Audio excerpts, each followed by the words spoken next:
के सर महाकुंभ की तभी एक मौलाना थे, उन्होंने महाकुंभ के कुछ जमीनों को वक्फ जमीन बताया था। अब उन्हीं मौलाना के द्वारा जो है, देखिए, अब वो मौलाना साहब क्या बोले और किसी ने क्या बोला, उस पर हम कोई टिप्पणी नहीं करना चाहते हैं। अपने दायरे के बाहर की जो बात हो उस पर किसी को नहीं बोलना चाहिए। और महाकुंभ का आयोजन है 12 साल के बाद, हर 6 साल के बाद कुंभ और फिर 12 साल के बाद महाकुंभ। तमाम देश भर के, दुनिया के दूसरे कोनों से भी लोग आ रहे हैं वहां स्नान करने के लिए। संत आए हुए हैं, महात्मा आए हुए हैं, महंत आए हुए हैं, बड़े बड़े ऋषि मुनि आए हुए हैं और बड़े बड़े अखाड़े आए हुए हैं। तो यह एक बहुत ही सम्मानित और धार्मिक आयोजन है। इसमें इससे पहले भी जो सरकारें रही हैं वो उसकी व्यवस्था और इंतजाम करती रही हैं। इस पे कोई टिप्पणी मुनासिब नहीं है। इतना जरूर सवाल उठ रहा है कि बजट जो 4 गुना बढ़ाया गया है, तो बजट का कहीं इस्तेमाल भी हो रहा है या लूट हो रही है। कई लोगों ने ये बातें बताई, चर्चा में ये बात है कि ठेकेदारों की कमाई के साधन बनाए गए हैं। जहां 10 पैसे की खर्च की जरूरत है वहां 10,000 खर्च किया गया है। और असंतोष व्यक्त किया है कई संतों और महात्माओं ने भी, धर्म गुरुओं ने भी। और मामला सर्वोच्च न्यायालय तक चला गया है और सर्वोच्च न्यायालय ने भी कुछ स्टेटस रिपोर्ट इसके लिए मांग ली है। तो ये तो चीजें अलग हैं, इस पर कोई बात कह सकते हैं। भारत के एक नागरिक की हैसियत से कोई भी नागरिक ये बात कह सकता है। लेकिन जहां तक कुंभ के आयोजन का सवाल है, इस पे सबकी टिप्पणी मुनासिब नहीं होती है। ये एक धर्म और एक आस्था का प्रश्न है और उसको अपने धार्मिक तौर तरीकों से जो हो रहा है वो ठीक है। अभी मुख्यमंत्री जी ने एक बयान दिया था 2 दिनों पहले कि देश मुस्लिम लीग की मानसिकता से नहीं, आस्था के अनुरूप चलेगा। देखिए, मुस्लिम लीग की भी मानसिकता से नहीं चलेगा। और मुस्लिम लीग की मानसिकता को अगर स्वीकार किया गया होता तो देश का नक्शा तो 1947 में देश का विभाजन हुआ उस मानसिकता से, तो उस मानसिकता से नहीं चलेगा। देश जोगी जी की दादागिरी से भी नहीं चलेगा, संविधान से चलेगा। भारत का संविधान हमारे देश का सबसे बड़ा ग्रंथ है।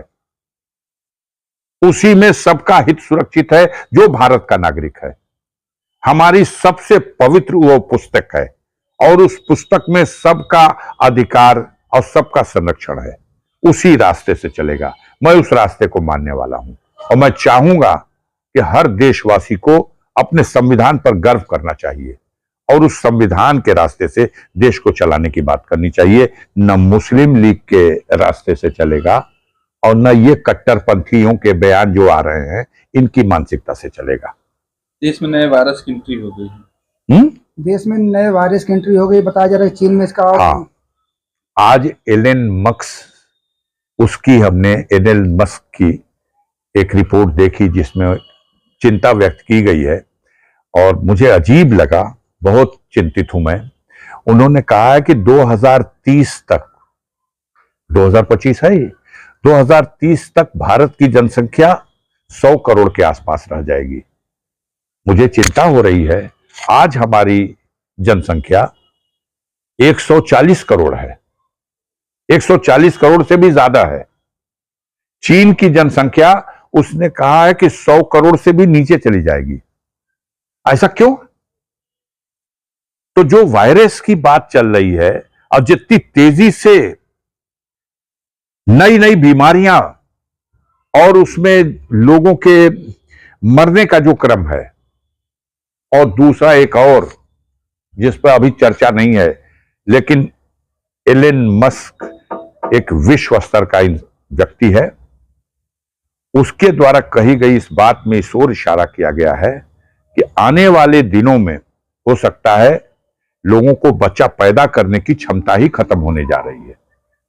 हम ये तो सोच सकते थे कि 140 करोड़ अगले 5 साल में वृद्धि के दर पर विश्व में जैसे हम टॉप हो गए हैं जनसंख्या में और बढ़ जाएंगे, लेकिन ये कहां हो सकता कि 100 करोड़ के आसपास हो जाएंगे। हम नीचे आ जाएंगे 40 करोड़ हमारी जनसंख्या। ये बहुत बड़े खतरे का संकेत है, इसको ध्यान देना चाहिए।